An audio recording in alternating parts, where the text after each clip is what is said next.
de Dieu, viens parmi nous, glorifie Jésus, On le chante ensemble. au milieu de nous, Esprit de Dieu, viens parmi nous, glorifie Jésus, au milieu de nous. J'entends ses pas. Ensemble l'église, alléluia. Élevons notre voix ce soir. Adore ton Dieu. Et tu es là. J'entends tes pas.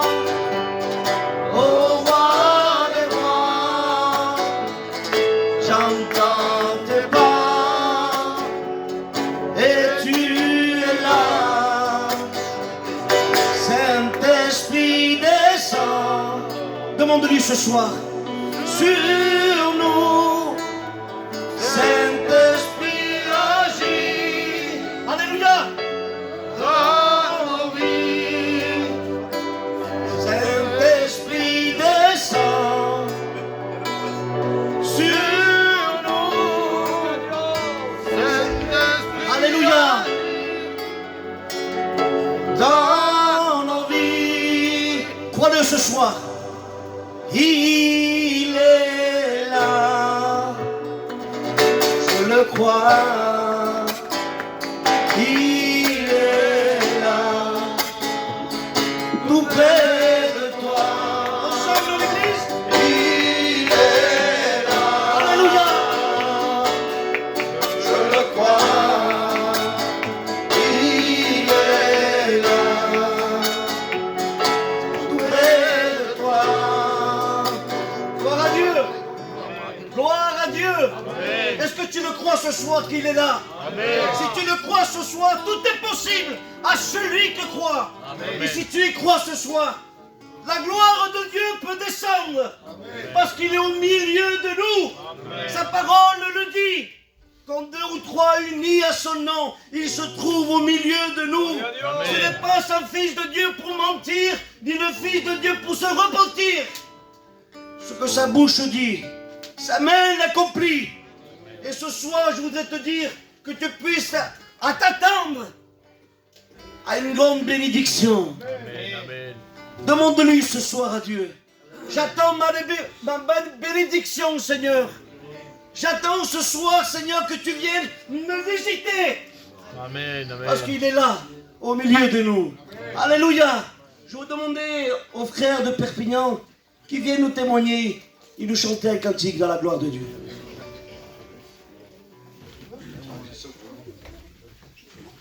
Merci Seigneur.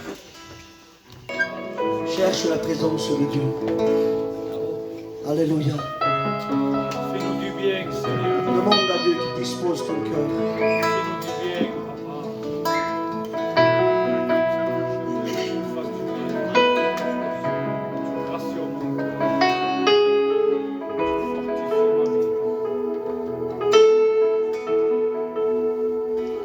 El mal está enfurecido, sí, y me golpea sin cesar, y golpea mi temor. Al punto estoy de naufragar, el viento sopla fuerte, mi barca comienza a menear, ven pronto a socorrerme.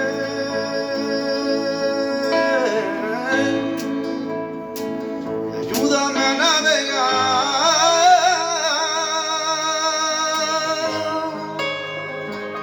Ayúdame, capitán. No quiero perder la vida. Soy inexperto en el mar. Tiéndeme tu mano amiga. Mandamos nacia en el mar.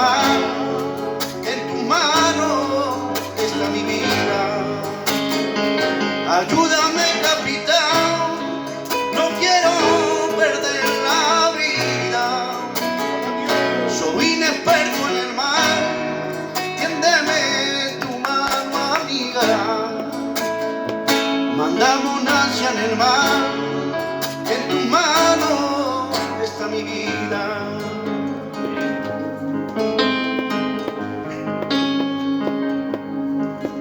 Si escuento alguna cosa, Señor, tú me ves. Aleluya. Tú lo sabes, nada te puedo esconder. Y si mi boca habla de ti, pero mi corazón está lejos de ti. Tú no escuchas mi oración y lo que tú quieras va por encima de las palabras, va por encima de toda cosa. Es una vida completamente consagrada y en el secreto donde los hombres no me ven, cuando te encierras para orar, lo quiero dejar a todo para tener un corazón de adorador, un corazón de adorador, un corazón que a ti te gusta, un corazón de adorador, un corazón de adorador, un corazón que a ti te agrada, un corazón que a ti te gusta, un corazón de adorador.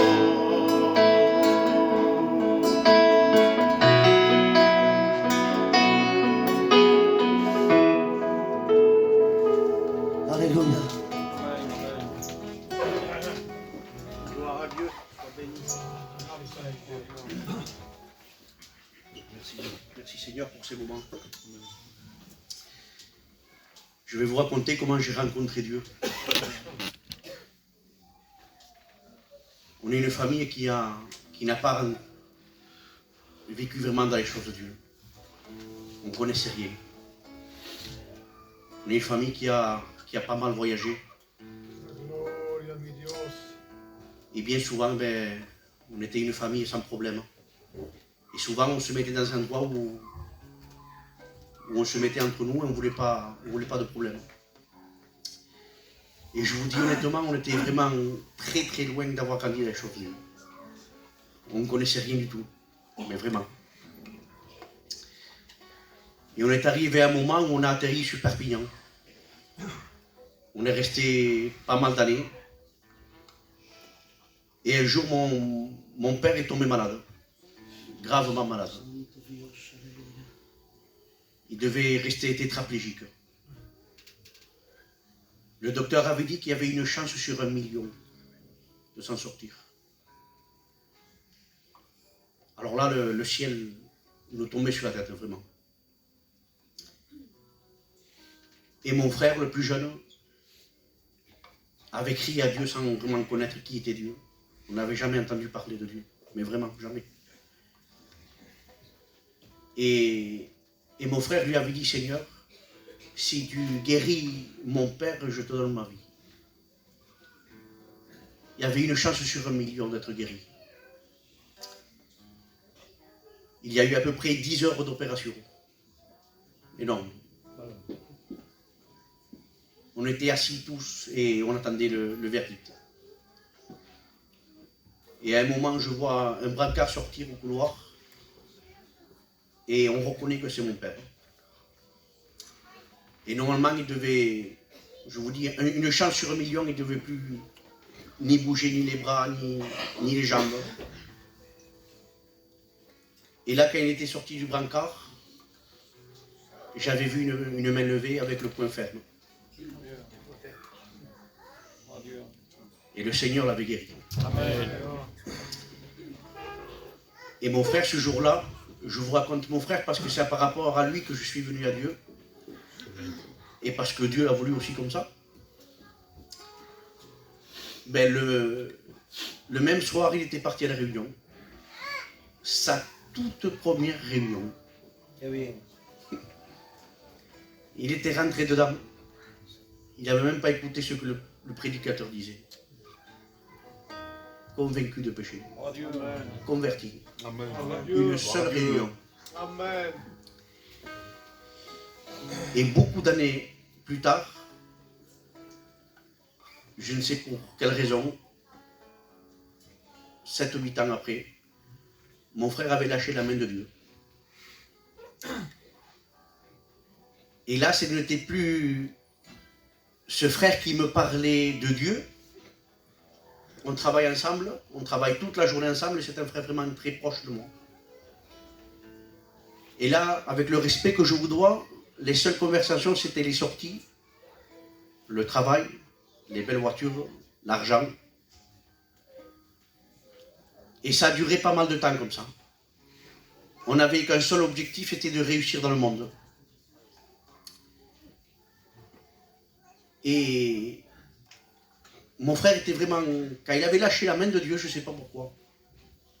Je ne sais pas s'il était vraiment remonté contre Dieu, mais il ne pouvait même plus écouter un cantique. Vous mettiez un cantique, ou je ne sais pas, vous parlez de Dieu, il partait. C'était un truc qui le dépassait, je ne sais pas pourquoi. Oui. Et ça a duré pendant très longtemps, les sorties. On avait vraiment, je vous dis honnêtement, hein, avec toute simplicité, beaucoup de travail. On s'était associé avec des agences. On était vraiment bien financièrement. Des belles sorties, des belles voitures. On avait tout ce qu'il fallait. Et un soir, je rentre un petit peu tard à la maison. Je vais essayer de me dépêcher. Et je savais que mon frère ne voulait plus savoir des choses de Dieu. Il est resté pendant peut-être 6, 7 ans, 8 ans sans plus rien savoir des choses de Dieu. Et un soir, je rentre chez moi un petit peu tard. Et ma femme, elle me dit, quand mon frère était parti de l'église de Dieu, ma mère avait gardé sa Bible. Et quand j'étais rentré chez moi, ma femme m'avait dit, ton frère a demandé la Bible à ta mère. Je vous dis honnêtement, ça avait vraiment impacté ma vie, beaucoup. Je ne savais pas quoi penser, je me dis, c'est pas possible. Comment c'est possible qu'avec la vie qu'on a, il redemande sa Bible? J'avais compris en 2 mots, c'était qu'il voulait revenir. J'ai dit, c'est pas possible. Et je dis à ma femme, je ne sais pas pourquoi je dis ça, je dis, il doit y avoir un truc là, c'est pas possible. C'est pas possible qu'il revienne, c'est pas possible. Moi, incrédule, moi, Dieu, ça y est, ça n'existait pas. Voilà, ça n'existait pas. Et là, le lendemain, eh bien, on se voyait pour le travail. Et là, je voyais mon frère qu'il avait honte de me parler. Et pour le mettre à l'aise, je lui dis, mon frère, t'es revenu à Dieu? Et il avait tourné le regard et il ne voulait pas me regarder, il dit oui. D'accord, je dis. Et tout cela avait tiré mon attention. Je lui dis, tu sais quoi, mon frère? Je vais aller. Mais ce soir, je voudrais dire une seule chose, avant de continuer. C'est que vraiment, je suis allé vraiment de tout mon cœur. Quand je dis que je suis allé dans mon cœur, avec tout mon cœur, c'est que je ne me suis pas arrêté à une réunion. J'ai dit, je vais aller. Je m'étais mis, je ne sais pas pourquoi, un objectif. Je me suis dit, je vais aller 15 jours. Mais je vous promets que je suis allé à fond. On ne pouvait pas plus. Alors 1 jour, 2 jours, 1 semaine, je faisais une petite expérience, 15 jours. Et au bout du 15e jour, avec les frères, on s'en va manger quelque part après la réunion. Et je dis aux frères, les frères, voilà, ça fait aujourd'hui 15 jours. Je ne sors pas. J'écoute plus de musique du monde. Le soir, j'arrivais le soir. Quand j'ai terminé la réunion, j'arrivais chez moi, 10h30, 11h, je déposais mes enfants, ma femme. Je repartais dans une montagne, dans un champ de prier. Je vous laisse venir. Et quand j'arrive le 15e jour, je dis, voilà, les frères, moi à partir de demain, je recommence ma vie, il n'y a rien qui se passe. Et les frères me disent, attends mon frère, non, moi demain, je reprends ma vie. Et quand j'arrive chez moi, je rentre un petit peu énervé, je me dispute fortement avec ma femme. Mais vraiment, fortement. Et avec le respect que je vous dois, moi je vais dormir quelque part et elle s'en va d'un autre. Et je remercie le Seigneur. Et là, le soir, je lève les yeux vers le haut. Et je dis, Seigneur, c'est toi qui ne m'as pas voulu. Moi, je suis venu avec tout mon cœur. Et là, le Seigneur avait entendu ma prière. Le lendemain matin, 8h du matin, je peux me rappeler, c'était l'anniversaire à mon fils. À 8h30 du matin, ma femme me dit, on peut aller chercher la décoration pour faire l'anniversaire. Et moi, tout fâché, tout orgueilleux, je dis, monte à la voiture, on y va. Alors je prends la nationale. Et pendant la route, je ne pensais vraiment pas à Dieu. Et je ne sais pas pourquoi, sûrement que c'est Dieu qui l'a voulu comme ça. J'allume le poste. Et là, un cantique sort. Je ne me rappelais même plus qu'il y avait un cantique dedans. Et le cantique disait ce que je voulais devenir. Et je vous dis honnêtement, une présence de Dieu dans la voiture particulière. Particulière. Il y avait ma femme à côté, je me dis, Seigneur, qu'est-ce qui se passe? C'est quoi ça? C'est quoi cette présence? Je ne pouvais plus parler. Et moi, comme je voulais faire un petit peu le macho, je me retenais de toutes mes forces. Et quand j'arrive à l'endroit, ma femme me dit, tu viens pas avec moi? Je dis non, vas-y. Je vais rester dans la voiture. Je vous promets, quand tu fait 100 mètres, j'explose en sanglots. Une présence de Dieu dans la voiture particulière. Je suis sûr que si quelqu'un est rentré dedans, c'est corrigé. Particulière. Alléluia. À un moment, quand j'étais dans la voiture, la seule chose que je disais, c'était pardon, pardon, pardon, pardon, pardon, pardon. Je ne savais même pas pourquoi je disais pardon. À un moment, je demandais tellement pardon, les gens, à un moment, passaient sur le côté, regardaient comme ça, en se disant, mais qu'est-ce qui lui arrive?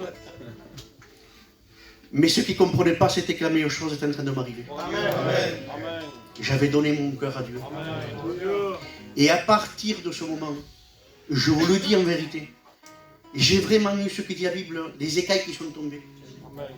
Vous savez l'impression que j'ai eue, la première impression que j'ai eue? J'étais quelqu'un dans le monde où j'étais très rusé. On ne me la faisait pas. Comme tout bon gitan, hein? Eh bien, j'avais eu l'impression que je m'étais fait avoir. C'était l'impression que j'avais eue.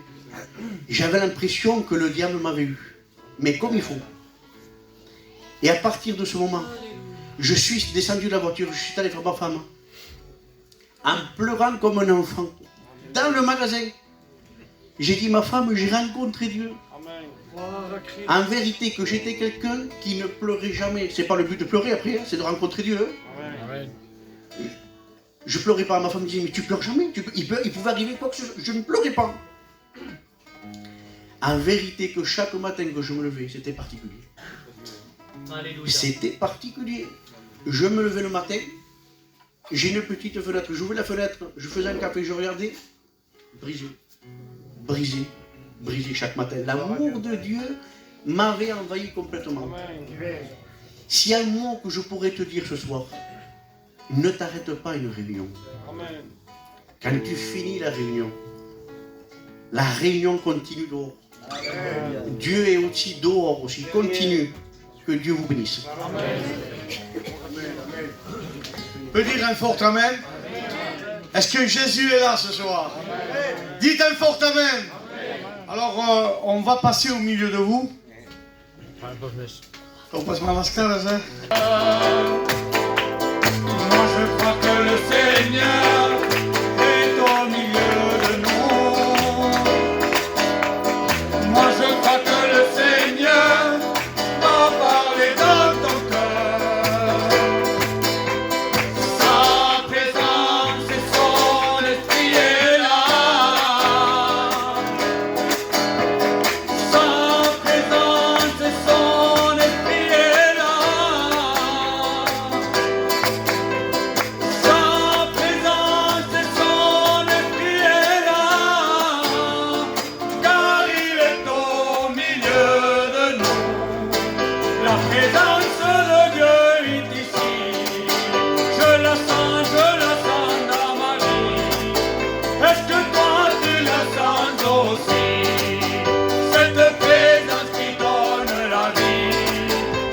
le temple du Saint-Esprit. C'est l'Esprit qui habite dans ma vie. Alléluia, Alléluia, Alléluia. Alléluia, Alléluia, gloire à son nom. Shalom Adonai. L'église, vous m'aimez? Shalom Adonai. Shalom Adonai. Elohim. Shalom Adonai. Shalom Adonai. Shalom Adonai. Elohim. Victoria, hay victoria, hay victoria en el Señor. Victoria, hay victoria, hay victoria en el Señor. Que Dieu vous bénisse. Béni soit le Seigneur. Moi, je voudrais que tout le monde frappe des mains. Si vous allez à Perpignan, frappez. Pas se dire qu'ils sont meilleurs que nous. Hein. Il n'y a pas des meilleurs. Quand nous avons rencontré Jésus, que ce soit Perpignan ou en Narbonne, c'est le même Dieu. C'est ou non? Mais quand on frappe des mains, on chante, on attire les personnes. De se dire qu'on est capable, qu'est-ce qu'il y a, qu'est-ce qu'ils ont? Pourquoi ils dégagent une joie comme ça? Je vois pas, mais si on est là, et quand t'as un geste, là j'aime bien un déo que ça passe. Il y a la joie de Dieu. Il y a la joie de Dieu. Alors exprimons la joie de Dieu. Hein? On va reprendre ce cantique. Hein, Gallo? On va ce cantique. On frappe des mains, hein? Et je voudrais que tout le monde frappe, hein? Même les amis, hein? C'est même Pingaramant. Donc je pense qu'on va le chanter et frapper des mains. Et celui qui ne le fera pas, je vais l'appeler, tant pis. Tant pis pour vous, hein? Shalom Adonai, Shalom Adonai, Shalom Adonai, Elohim, Shalom Adonai, Shalom Adonai, Shalom Adonai, Elohim. Aleluya porque te quiero, aleluya porque te amo, aleluya Señor, enseguida te llevo, tiene poder, sangre tiene poder, la sangre de Cristo tiene poder, encadenar mucho poder, tiene poder, sangre tiene poder, la sangre de Cristo tiene poder, encadenar mucho poder, sí Señor. Victoria, hay victoria, hay victoria en el Señor. Aleluya. Victoria, hay victoria, hay victoria en el Señor. Et l'église dit Amen. Je peux pas m'arrêter moi. Hein, de 2h30, 3h de l'après-midi que je suis là moi. J'ai été faire des visites. Hein. Et encore je le punch de Dieu. Et vous que vous avez 30 ans, 40 ans, encore vous êtes là et tenez pas la faible de petits cradamans. J'en ai presque 60 moi déjà, ça commence. Je suis pas un vieux, hein. Je suis pas un vieux, hein. Je commence. Alors, c'est une joie de Dieu. Une paix de Dieu. La Bible dit, je vous donne ma paix. Ah, non comme le monde donne. Hein? En respectant s'il y a du deuil. Quand il y a un mariage, tout le monde rigole, tout le monde danse et tout ce que vous voudrez. Mais le moment voulu, l'heure voulue, vous rentrez chez vous, vous dites, ah, il y avait une tristesse. Sur le moment, on est bien, hein, quand on va bien, mais quand tu rentres chez toi, il n'y a pas une paix. Moi, je peux te rassurer, ce soir, tu ouvres la porte de ton cœur et tu acceptes le pardon de Dieu. Pourtant, il n'y a que 4 murs. Qu'est-ce qu'il y a de plus? Il y a la présence du Maître. Et c'est une chose que tu vas l'exprimer 40 ans après. Encore, je peux le dire, 43 ans, je dis que Dieu est ma paix. Est-ce que vous dites Amen? On va prier pour les offrandes. Hein? Et après, je laisse la place, c'est le frère qui dirige. On prie le Seigneur, s'il vous plaît. Hein? Nama praga.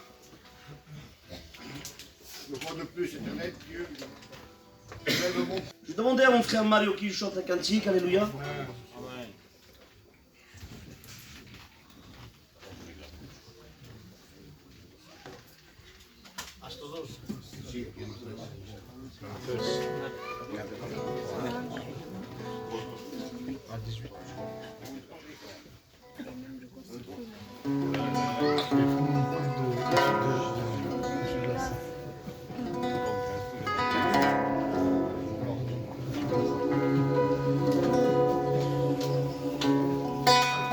Béni soit Dieu, amen.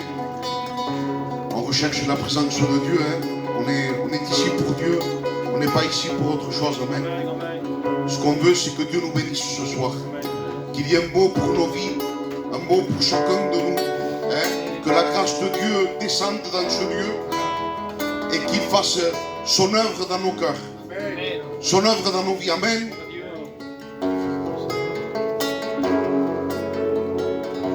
No me lo creo,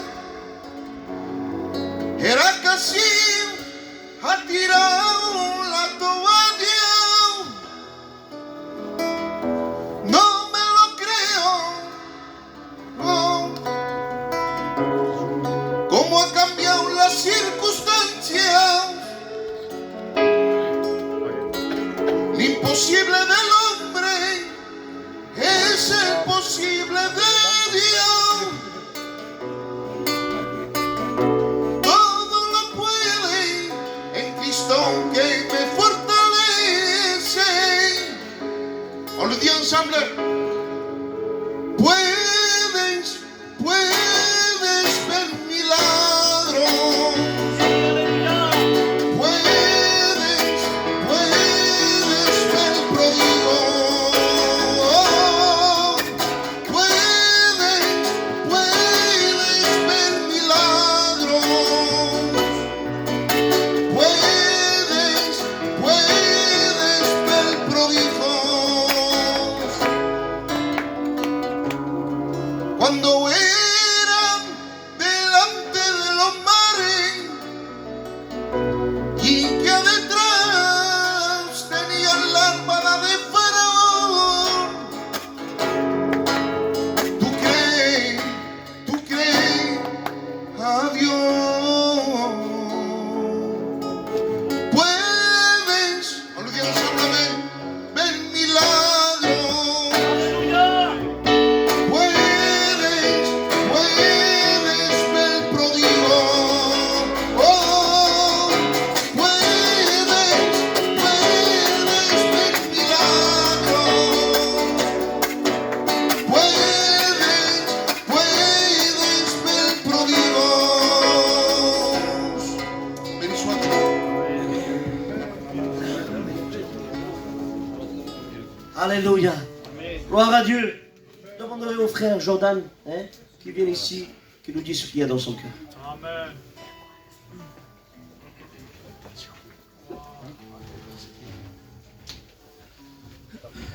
Gloire à Dieu. Vous m'entendez? Gloire à Dieu. Je suis très heureux d'être là ce soir. Pouvoir expliquer, c'est une joie de pouvoir dire ce que Jésus fait dans une vie. Jésus il a fait quelque chose de merveilleux en moi. J'étais rempli de ténèbres, rempli de péchés. Et le sang de Jésus m'a purifié. Le sang de Jésus m'a lavé de toutes ces impuretés qui vivaient en moi. Je vivais dans les ténèbres, il m'a placé dans sa lumière glorieuse. Aujourd'hui, je suis un enfant de Dieu. Je peux dire que je suis un chrétien, un enfant de Dieu. Je suis l'homme le plus heureux du monde, vous ne pouvez pas imaginer. C'est vrai, je passe par des difficultés parfois. Je passe par des épreuves, c'est vrai. Le Seigneur nous l'a dit. Mais quelle joie de pouvoir dire qu'on a Jésus sur qui on peut s'appuyer, même quand on passe par des épreuves. Moi, je suis forain de métier. J'ai grandi sur les fêtes foraines.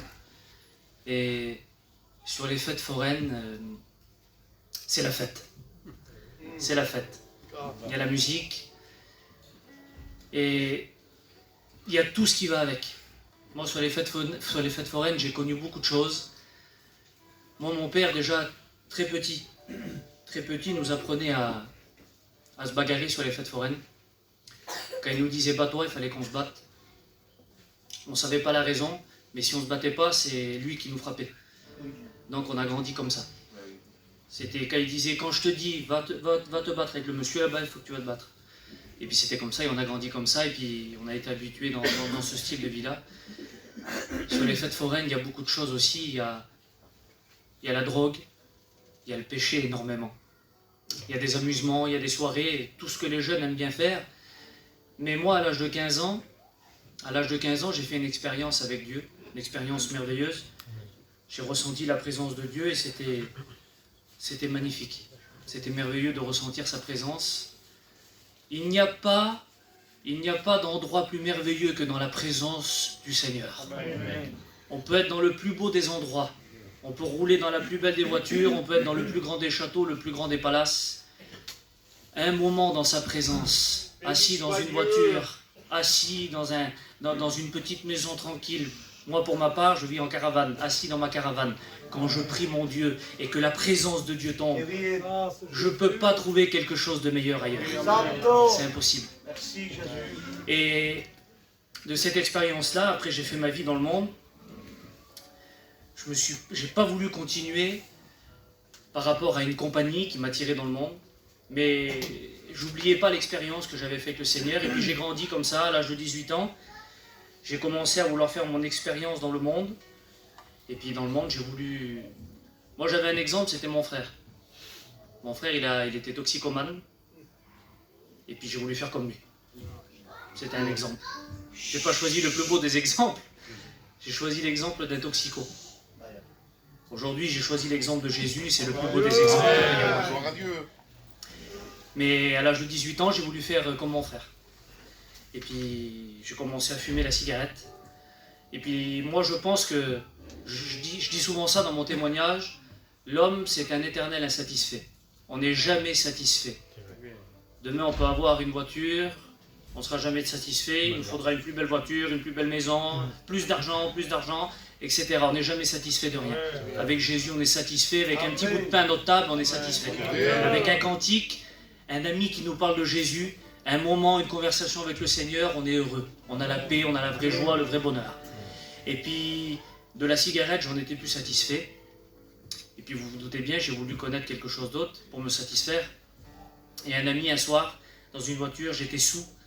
Et puis, il m'a proposé, avec le respect que je dois aux anciens qui sont là, je ne le dis pas pour le dire, c'est un respect que je dois aux anciens. On est tous des gitans ici. On a un respect pour les anciens. Mais si je le dis, c'est pour glorifier le nom de Jésus. Parce que mon ami, si ce soir, tu as goûté à la cocaïne, ou si tu es encore dans ce péché de cocaïne, si tu es lié encore par la cocaïne ou la drogue, ou mais ce que tu veux, Jésus peut te délivrer ce soir.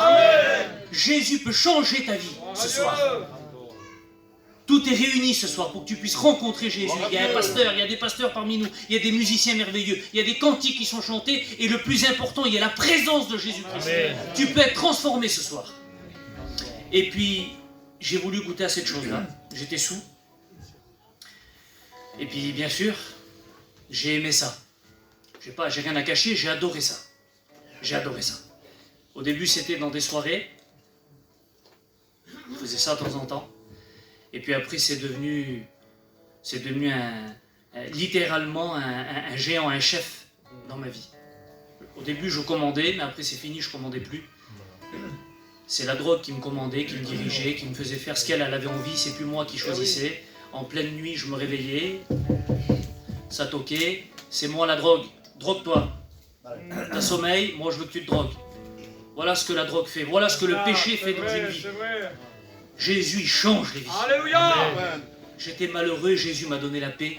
J'étais triste, j'étais angoissé, il m'a donné la joie, le véritable bonheur. Vous pouvez pas imaginer la joie que Jésus peut donner.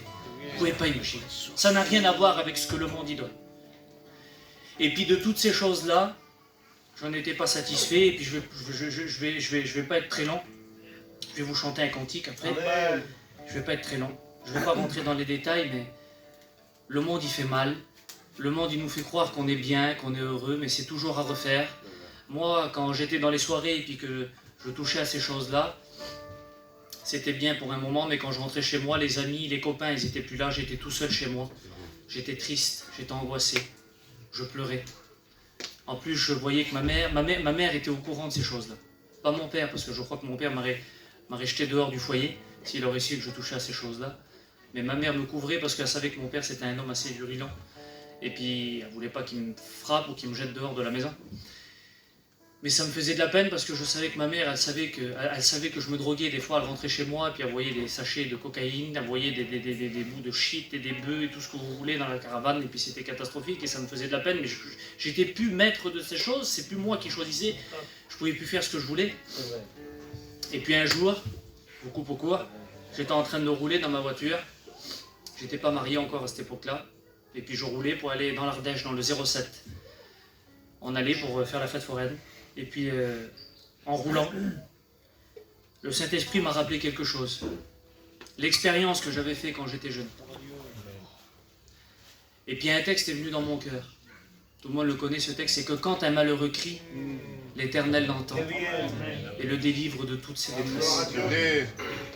Et ça résonnait dans mon cœur. Ça résonnait. Ça résonnait dans mon cœur. Et puis j'ai dit, Seigneur Jésus, si c'est vraiment vrai alors, parce que moi je suis un malheureux et je suis en détresse. Si c'est vraiment vrai, si l'expérience que j'ai faite quand j'étais jeune, c'est vrai, si c'était pas un sentiment à travers un cantique, on ne veut pas jouer les sentimentales, mais Seigneur, si c'est vraiment vrai, je t'en supplie, viens me délivrer de cette drogue. Viens me délivrer de mon péché. Viens m'apporter la joie, Seigneur. Viens m'apporter la vie, la véritable vie, Seigneur Jésus. J'ai fait cette prière-là, Jésus, dans la voiture. La Bible dit qu'il se laisse trouver par celui qui le cherche.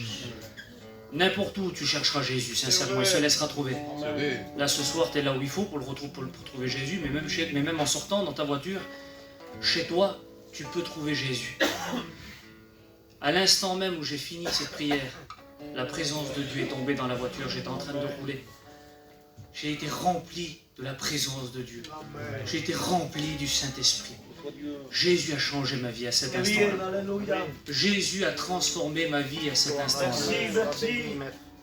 Ça a été merveilleux. Depuis ce jour-là, je n'ai plus touché à ces choses-là. Aujourd'hui, je suis un chrétien. Je suis l'homme le plus heureux du monde. Le Seigneur m'a donné un foyer chrétien. Vous ne pouvez pas imaginer la joie que j'ai dans mon cœur. C'est vrai, parfois je passe par des difficultés. Parfois je suis méchant. Parfois je suis charnel. Parce qu'on n'est que des hommes, Seigneur Jésus. Mais comment que j'aspire à ressembler à Jésus le plus possible. Parce qu'on veut lui ressembler. Parce qu'on veut sauver des âmes. Et c'est la plus belle des choses qu'il y a. Que Dieu vous bénisse pleinement. Si vous permettez, je vais vous chanter un cantique. Que Dieu vous bénisse.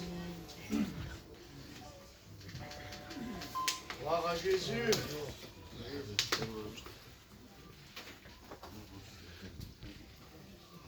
La présence du Seigneur ensemble.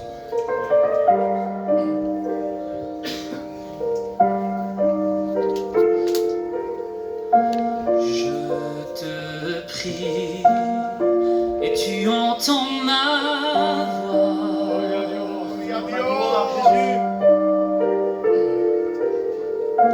Je fléchis les genoux devant toi. J'ai besoin que tu traces un nouveau chemin. Tant besoin que tu sois mon puissant soutien, car tu es ma source, tu es mon bien. Quand je me perds, tu prends ma main, tu me relèves de la poussière dans le désert. Tu me diriges vers ta lumière, Seigneur. Tu es mon Père, tu restes Dieu dans mon désert. À toi la gloire, Seigneur Jésus. Merci pour ton amour, Seigneur. Saint-Esprit, je me tiens devant toi.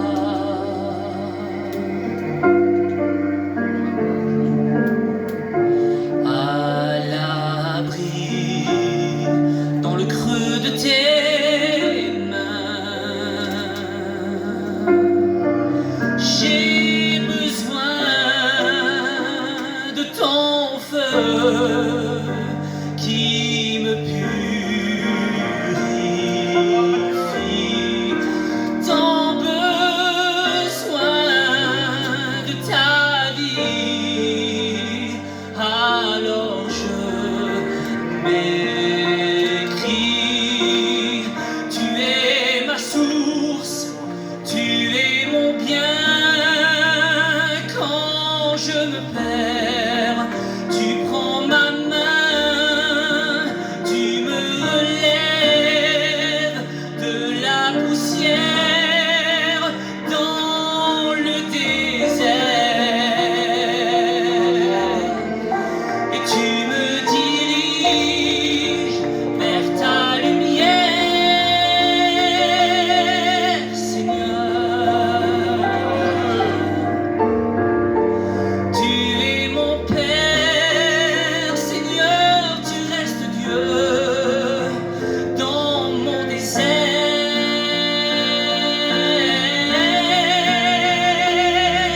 Non, rien ne me séparera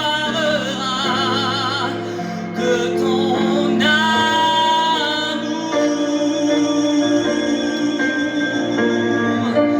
Alpha, Oméga, tu régneras toujours.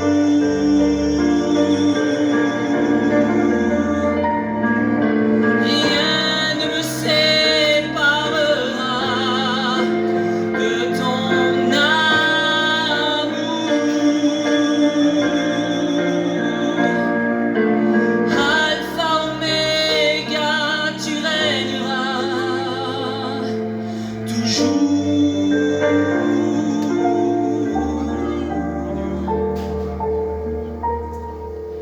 Car tu es ma source, tu es mon bien.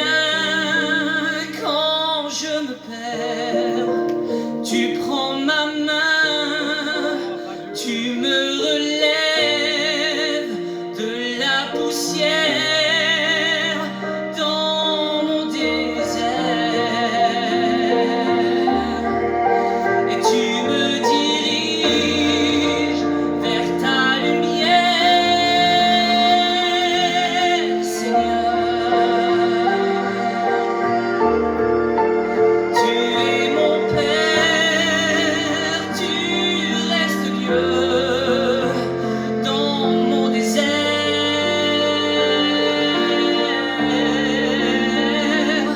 Tu es mon Père, tu restes Dieu dans mon désert. Que Dieu vous bénisse. Peut dire dire un fort amen? Bien, je pense que maintenant vient le moment que Dieu nous parle. Est-ce que tu es venu pour que Dieu te parle? Si tu es venu simplement pour écouter un chant ou un témoignage, c'est bien, mais c'est pas avec ça que tu vas comprendre la puissance de l'agneau. Seul, c'est la parole de Dieu. Dites un fort amen. Alors je pense qu'on va laisser toute la place à Jonathan. C'est un voyageur.